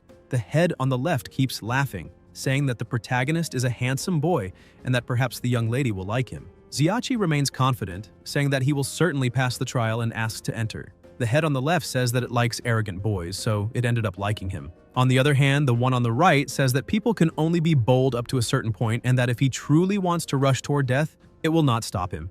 The door begins to open, and a voice comes from inside, laughing and welcoming the guests. The protagonist starts to step in, and as he crosses the doorway, he realizes that he is in a new world. Everything around him urges him to enter quickly. Xiachi keeps looking around because that scenery has nothing to do with the name Asura. It is more like a paradise or a fairy tale world. He starts walking and notices a girl sitting under a tree. That is Asura Lianhua, the master of the Asura Hall, which shocks him when he sees that she is just a little girl. Asura wakes up and notices that someone is standing in front of her. She asks if he is a challenger. The protagonist says yes and starts trying to explain, but is interrupted by attacks. He defends himself and, upon seeing the crater in front of him, realizes that the girl is not in a good mood. The master asks whether she gave him permission to take a step forward and explains that she will ask a question. He will answer, and he may only take a step when she allows it. The bears that were with her begin to say that apparently the boy does not know the rules and needs to be disciplined. She is pleased to see that her bears are trying to protect her, but soon after her mood changes again. With a serious expression, she asks which sect of the sacred realm he is a disciple of and what his cultivation level is. Xiachi replies that he is an outer disciple and that he is currently at the 7th level of blood condensation. Asura is surprised and asked whether he really is in the blood condensation realm. The protagonist points out that there is no rule preventing someone of that realm from entering the Asura Hall for a trial. She says she will ask a question and that he must answer, and that if he steps out of line again, he may lose the leg with which he took his first step. She asks who his master is in the outer sect. Xiachi answers that they are the Four Immortals of Kangming. She says that now everything makes sense, because if he truly is the disciple that the Four Immortals have just accepted, it is not strange that he dares to enter the Asura Hall for a test while in the blood condensation realm. In that case, she cannot go easy on him, so as not to tarnish the name of the Four Immortals. Xiachi realizes that the girl does not get along with his masters. She asks him to follow her, as the trial will officially begin. He walks to a platform and stands still at the center. Asura starts smiling, because it has been a very long time since anyone dared to challenge the Asura Hall, and therefore her little bears must be feeling very lonely. Everyone agrees, saying that it is very lonely since no one ever comes there. The other things begin chatting among themselves, asking whether they remember the child who challenged them 4 years ago. She had been very close to success and was the most talented person of that century, which makes it a true pity. Asura still cannot believe that the four immortals prepared a trial for a mere disciple at the 7th level of blood condensation, but he seems to have some moral backbone, unlike Julie, who cries so easily. She asks him not to lose heart on the stage because there is always a chance since he is a disciple of the four immortals. She is eager to see the outcome. Xiachi realizes that the little girl is trying to put him in his place, but simply lets her continue however she wants. Asura says that now it is time to stop the nonsense and orders the trial to begin. Water starts flowing from the sides of the platform, creating a protective barrier. The master apologizes, but the creatures on the observation platform are all her treasures, and they cannot withstand the spiritual pressure. Therefore, he will have to endure the trial inside that water cage. Xiachi asks the system to describe in detail the situation of the trial in the Asura Hall. The system begins to explain that the trial is divided into 4 stages, with the spiritual pressure multiplied by 3, 6, 12, and 18 times.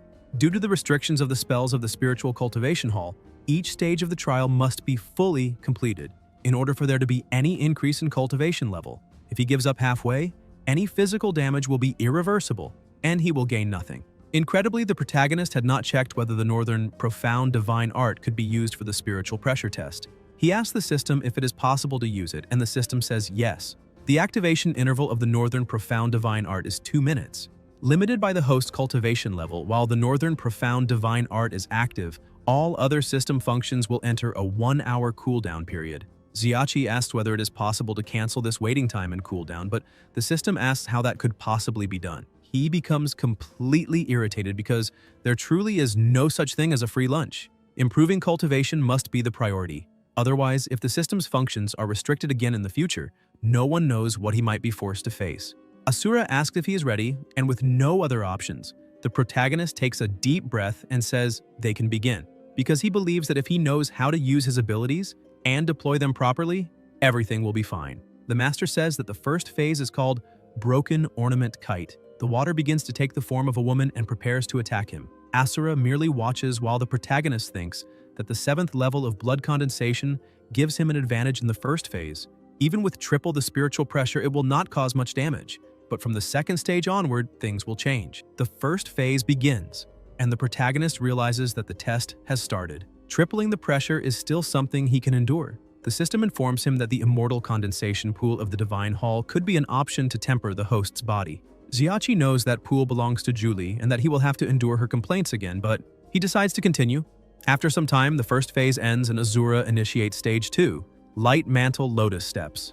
The woman-shaped energy changes again and then unleashes the full pressure onto the protagonist, forcing him to his knees. He asks whether this already represents 6 times the pressure, and the system explains that the calculation for 6 times is based on the first stage. Xiachi shouts at the system, asking why it did not say this earlier. The system mocks him, saying that he did not ask. Asura, smiling, says that if he stops now, he can still retreat safely, but if he continues like this, he will explode in less than 10 seconds. So it would be better to give up. Xiachi activates the Northern Profound Divine Art, and a divine aura begins to envelop his body, completely shattering the pressure around him. The master is surprised, as she did not expect this.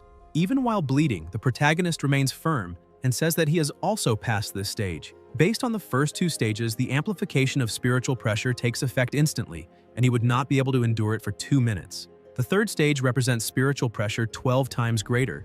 Without the Northern Profound Divine Art, he would be crushed instantly. However, the Divine Art has already been activated once, and if he can buy time before the 3rd stage, he will be able to pass without problems.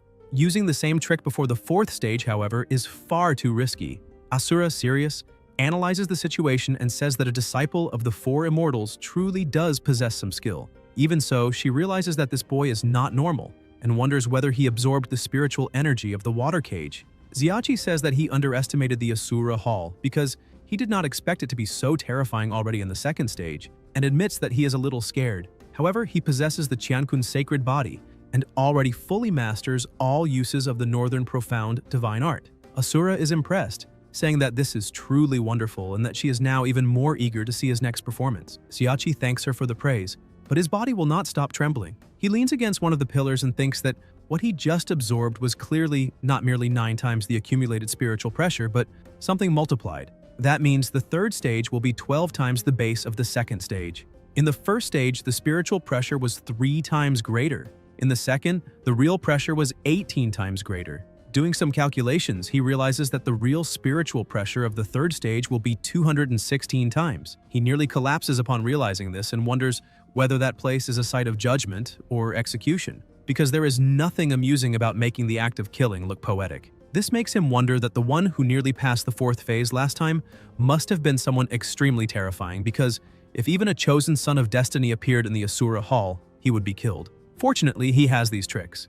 Even so, this system only gives warnings when it is already too late, and from now on, he needs to be even more careful with it. Asura asks if they can already begin, but suddenly the protagonist starts to feel something. The master is startled because she has not even started the third stage yet.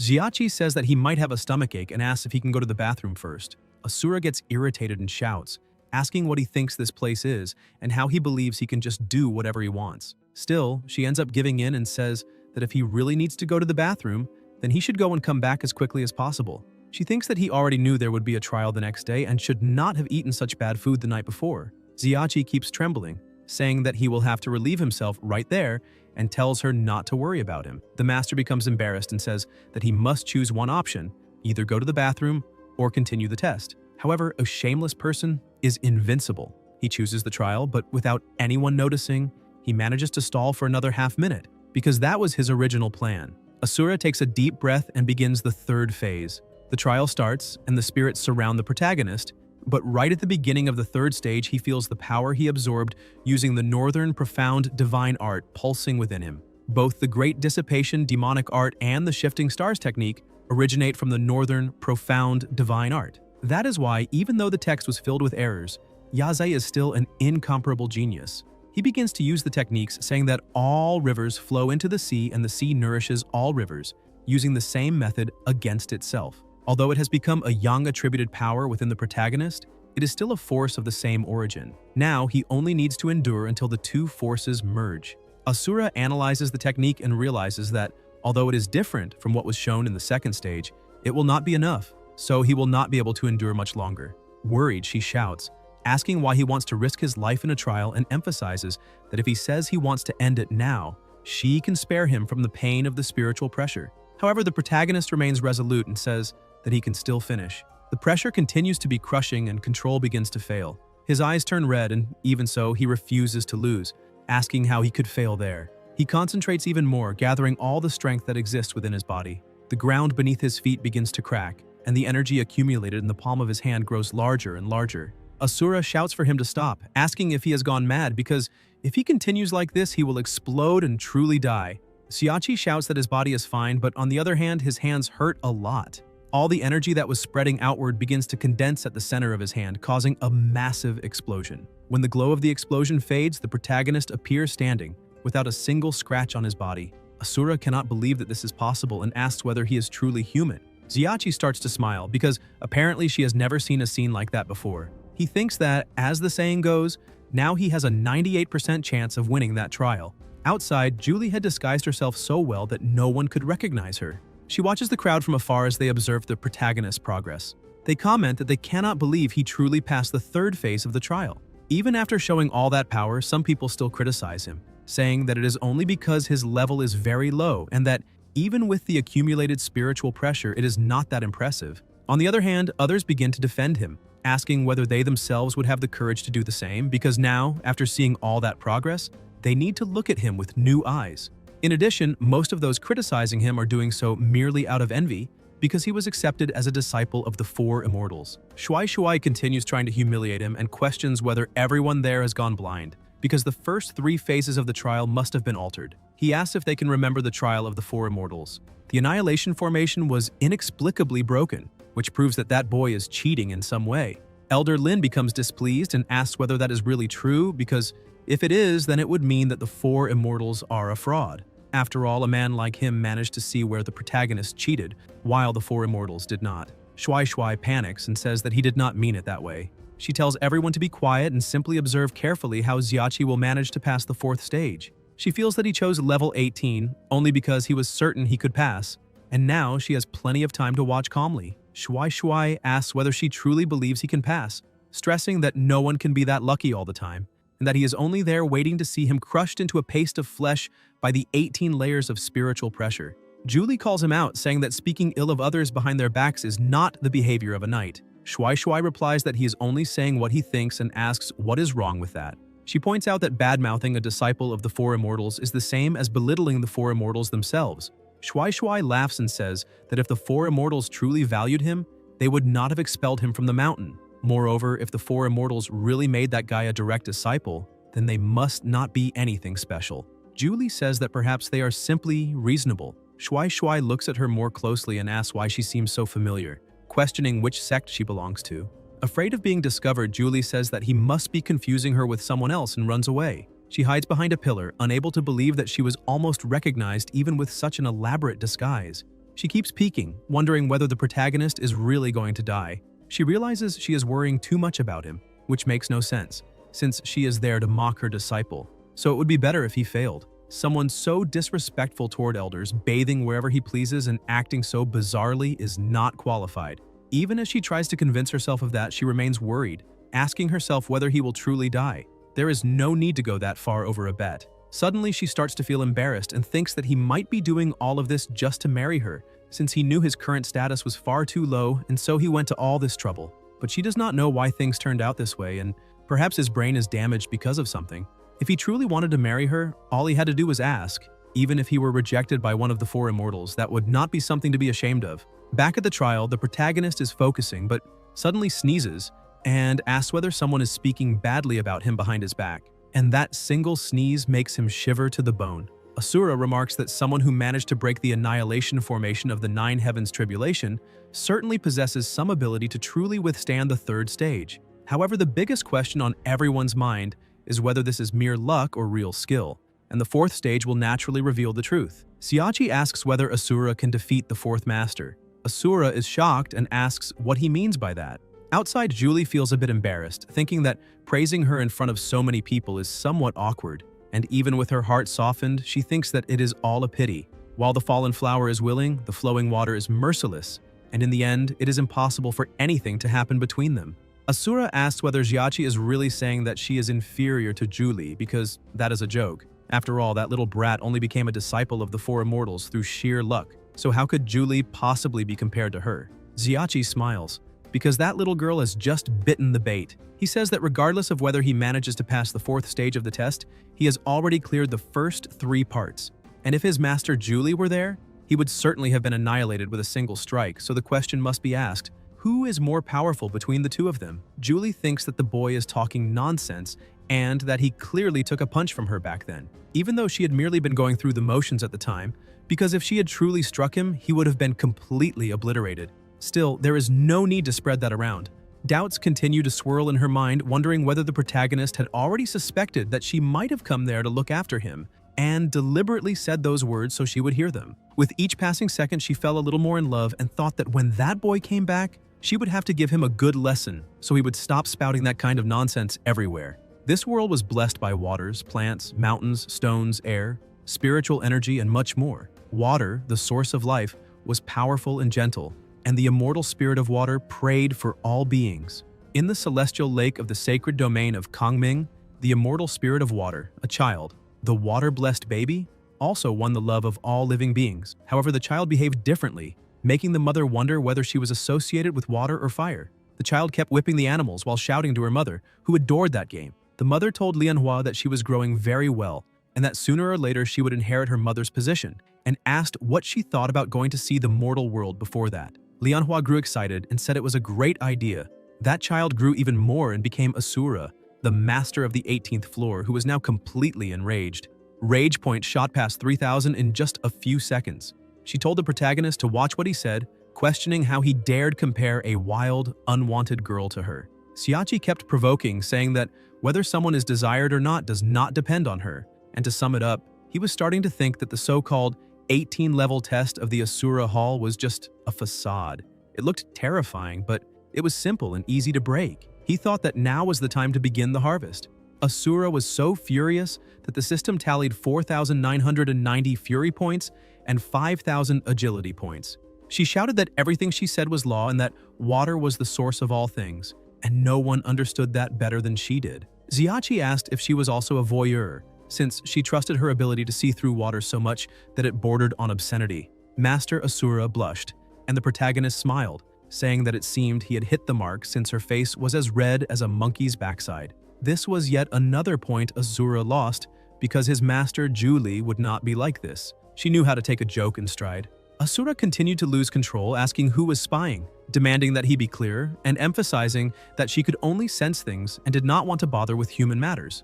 The protagonist kept laughing, saying that it was too late for her to make excuses now, and that as soon as he got out of there, he would spread her true face to everyone. The people watching thought they had never seen someone so shameless and vulgar. Shuai Shuai seized the opportunity and said that a mere cultivator of the Ling Shui realm dared insult Master Lianhua of the Hall, and that this was an affront to the immortal spirit of water and a disrespect to heaven and earth. Asura stared at the protagonist because at first she had intended to show some mercy, but now she saw it was completely unnecessary. Xiachi looked at her and said that he had not asked for mercy, since he was there to undergo the trial and not to flirt, so there should be no ambiguity. He thought his strategy was working, as only 5 seconds remained. For Asura, this was the last drop, causing her anger to overflow. The rage score reached 30,000. Trembling, she said that the 4th stage would be her special test called the Water Spirit Pavilion.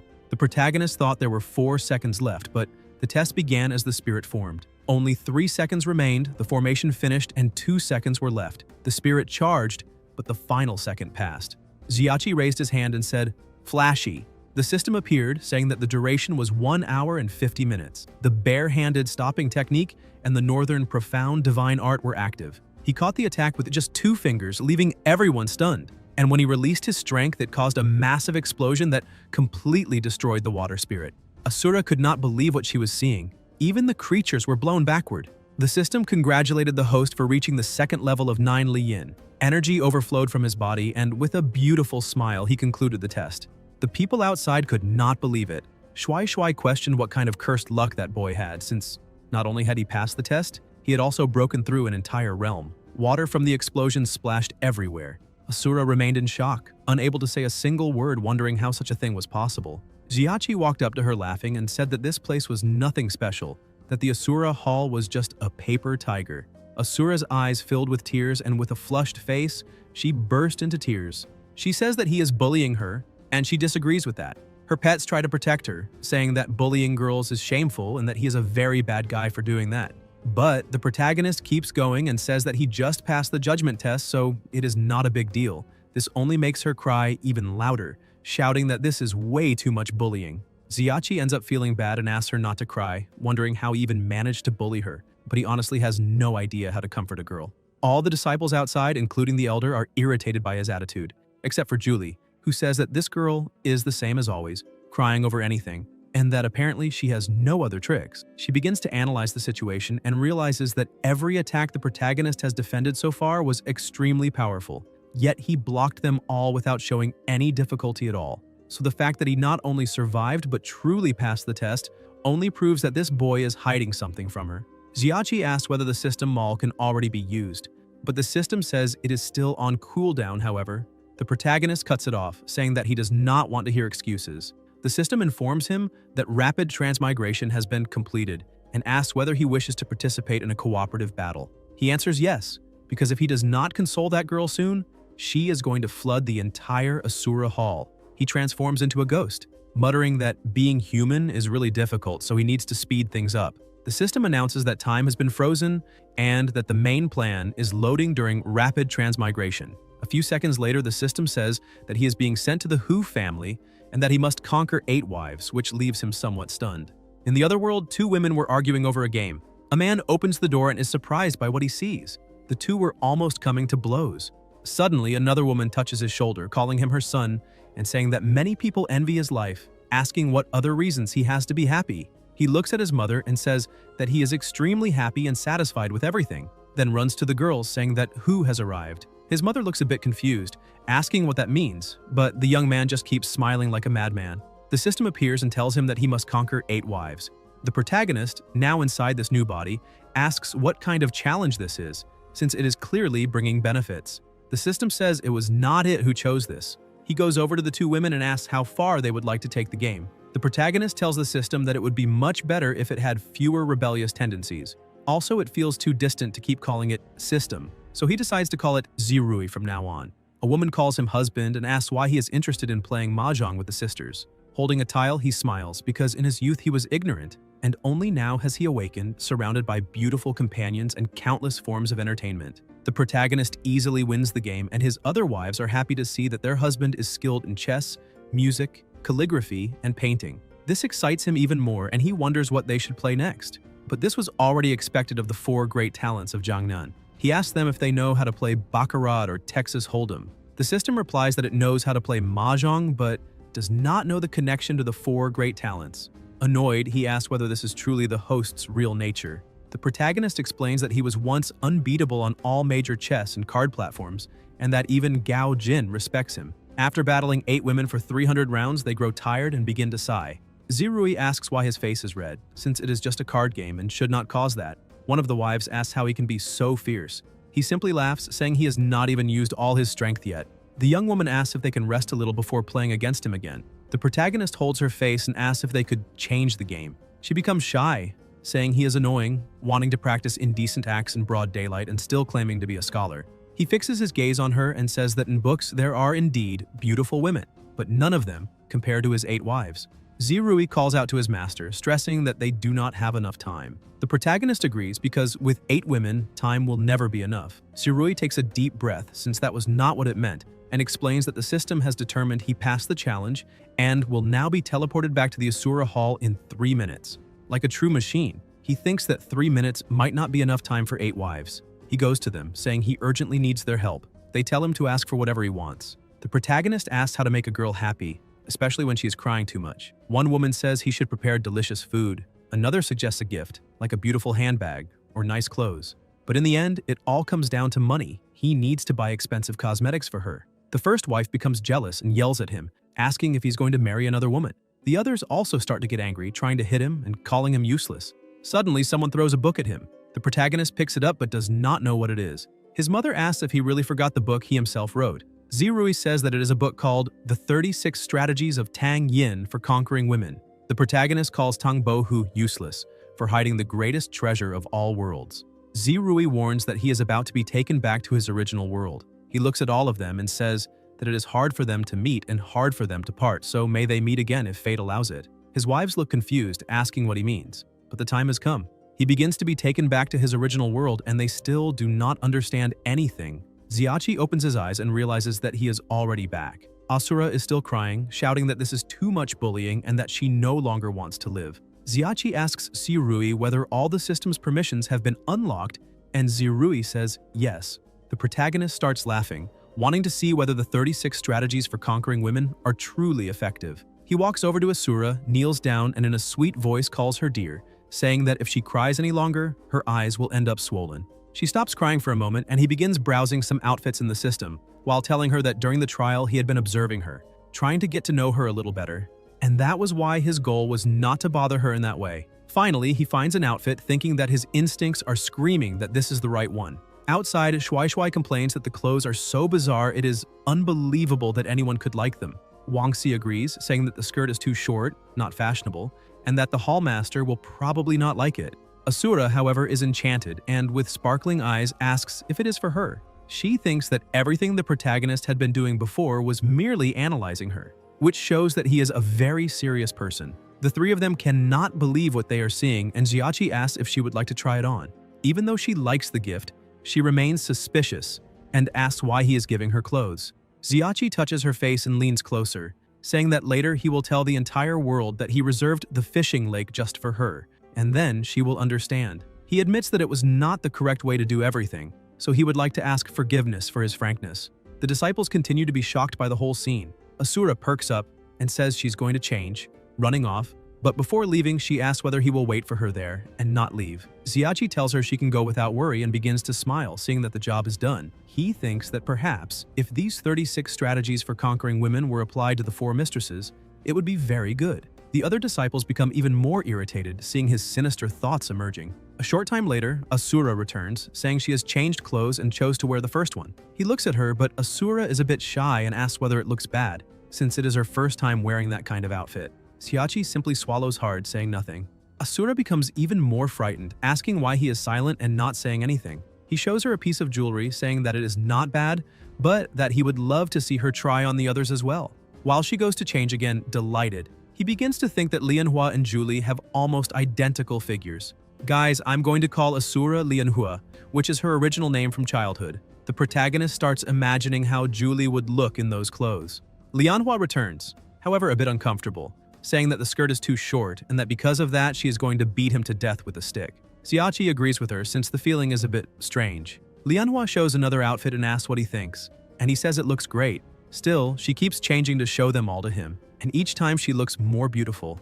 Lianhua finds several shopping bags and asks if all of that is for her. Xiachi smiles and says yes. Lianhua feels valued, thanking him for being so good to her, and hugs him, since now he is her favorite person. Sometime later while they are walking, Lianhua says that he gave her many beautiful clothes, so she should also give something in return. Xiachi asks if there is really something that good, and she explains that it is a good item and will definitely be very useful. The little bears cover the cameras, saying that the scene cannot be shown. The guys say that he is very lucky and that the Master of Ceremonies' talent must be extraordinary, which makes them envious. Moreover, the trial did not seem that difficult, so maybe they can do it too. Lianhua takes him to her room and asks him to wait a bit. She runs to her drawers and manages to find it. Lianhua explains that it is a gift from her mother, and since she cannot use it now, she will give it to him as thanks. She shows the ring, called Embracing All Rivers. This ring can eliminate the oppressive pressure of an opponent's spiritual energy, and because of that, it is classified as a saint-level magical artifact. Other saint-level magical artifacts require at least the void-piercing realm to be used. She emphasizes that the ring carries her mother's blessing and can be used in all realms. Respectfully, he says that since the Master of Ceremonies is offering it so sincerely, he should accept it respectfully. Lianhua tries to say something but becomes embarrassed, asking how she can say it. Xiachi explains that they are friends, so she can say whatever she needs to without any problem. She is surprised to hear this, realizing that he already considers her a friend because what she wanted to ask was whether they could be friends. When she remains silent, Xiachi imagines that she might not have liked it and says that it was just what he thought. But she interrupts him, saying that she loved being his friend. She creates a sphere of water in her hand and Xiachi asks what it is. The sphere moves toward his chest and begins to release energy. Lianhua says that if in the future he encounters danger, he only needs to repeat her name silently in his heart 3 times. As long as there is water, she will immediately appear before him. After all this, he leaves the Hall of Judgment. Tilin approaches him emotionally, congratulating him for passing the Asura Hall test, and says that it opened his eyes because he did not expect to find a treasure like the protagonist in the outer sect, and now he needs to quickly announce this good news to the entire sacred domain. Xiachi starts laughing, saying that it was just luck. The 3 fools go up to him, asking whether that was not simply luck, since the Asura Hall Master was in a good mood and benevolently let him off. They say it is obvious since he carried various hidden treasures and clothes to please the Master of Ceremonies, and that this is something despicable. Xiachi tries to stay calm, saying that the clothes were given after the test was concluded, so they had no effect on the judgment. Moreover, he hates the word despicable, and if they think the judgment is wrong, they can just try it themselves. Shuai gets angry and asks who can guarantee that he did not have some secret deal with the Master of Ceremonies. Elder Lin interrupts them, shouting at Shuai, telling him to shut up, and asking how he dares slander the Hallmaster and what he thinks the spiritual cultivation hall is. She emphasizes that everyone present saw Xiachi's evaluation and that this is undeniable. She asks Shuai if he knows what crime he has committed. He remains irritated, asking why he committed a crime. Wangxi tells him to calm down because the more he speaks, the more mistakes he makes, and it is not worth it, besides the fact that there will be plenty of time to deal with this later. Shuai finally yields and says that he expressed himself poorly. The elder walks over to Xiachi and also congratulates him for passing the Spiritual Cultivation Hall test and for obtaining the qualification to take the Inner Sect examination. Therefore, she says she will pay close attention to him during the Inner Sect evaluation. He thanks her for the consideration, but thinks that she seems to have a mysterious past. The way she looked at him, although disguised, was definitely not something simple, and therefore he needs to pay close attention to this person. Shuai still believes that all of this is luck and thinks that it will not last forever. The boys run over to Xiachi asking what he and the Hallmaster were doing in that room. The girls also go up to him asking if he is free to watch the stars with them at night. The treatment he is receiving makes Shuai even more irritated. Sometime later, the Julie Divine Palace announces its return. Miyu notices that she looks radiant and asks if something good happened. Julie explains that she personally saw Lianhua being humiliated and that she is in a great mood, as if she were walking under a spring breeze. Miyu asks if she went to the spiritual cultivation hall. On impulse, Julie says she went to see the protagonist, but then tries to cover it up. Miyu says that now that she has let it slip, she might as well tell everything, and asks whether she is really hiding secrets from her older sisters, which shows that she has truly grown up. Julie shouts that idiot Xiachi, completely out of nowhere, wanted to challenge the Asura Hall. Because of that, she was very afraid that he would be killed. She says that all of this was because of the Empress, who asked her to be Xiachi's direct master, so she had no other intentions. Miyu explains that it is normal to have other thoughts and asks why Julie is turning red. Sometime later, Julie is taking a bath, very happy and singing. She finishes and begins to step out of the water, holding something in her hand. Suddenly, Xiachi appears, nearly scaring her to death. She tries to cover it up, saying that she did nothing and that he does not need to think about improper things. The protagonist rushes over and grabs the item from her hand, asking if she is writing some secret martial arts manual again.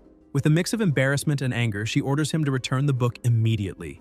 As soon as he looks at it, he sees that it is a romantic comic. She snatches the book from his hand, shouting for him to give it back. Xiachi says that she is acting strangely and remarks that the manual she gave him before was more inspiring, and that she was eager to enter it for him. Julie says that the drawing is still not good enough and starts muttering to herself. He asks what she is saying, and even though she has a small breakdown from embarrassment, she congratulates him on qualifying for the inner sect evaluation. Xiachi feels a little disappointed to see that the news spread so quickly because his plan was to tell her personally. Julie is surprised, thinking that he values her quite a lot, and begins to act strangely again. Xiachi cannot understand why she's being so odd and stammering so much. He turns his back while she says that he no longer needs to worry about the bet, but she grows curious and asks what he is doing. Xiachi starts taking off his clothes, asking what bet she is talking about. Julie feels her heart race and asks if this is not moving too fast, but Xiachi remains confused, saying that this is normally the speed at which he takes off his clothes. With somewhat indecent thoughts, she says that they should first start the proper way, but Xiachi jumps into the pool beside her. Julie points out that they need to perform the bow as the matchmaker says, and as the country's customs require. Since he is underwater, he does not hear clearly what she said. Julie continues, saying that although she admits defeat, Xiachi still dealt with Lianhua on her behalf. However, this is a romance between master and disciple, so she needs to ask her older sister first. Already excited by the whole situation, she begins to wonder what her older sisters will say about it.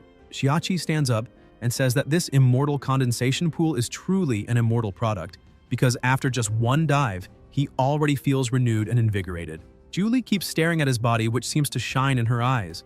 She realizes that her heart is beating even faster than before, and now does not know what is happening to her.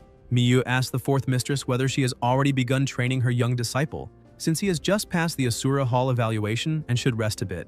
But Julie is so enchanted with her future husband that she does not even hear what the second mistress said and asks if she needs anything. Miyu says she was looking for Julie because the disciple acceptance ceremony will be the day after tomorrow. Xiachi asks if he needs to prepare anything, and Miyu explains that no, there are just a few details she needs to point out. He takes the book from Julie's hand, stating that as a good disciple, he will remember every word.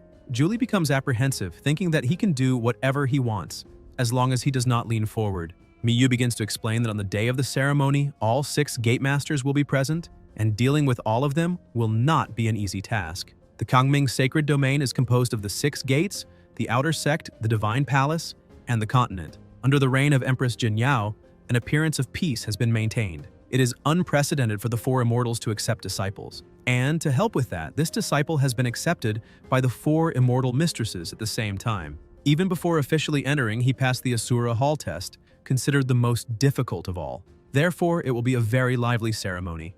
Guys, if you enjoyed the video, leave a like, comment, and subscribe to the channel so you don't miss new content. Thank you.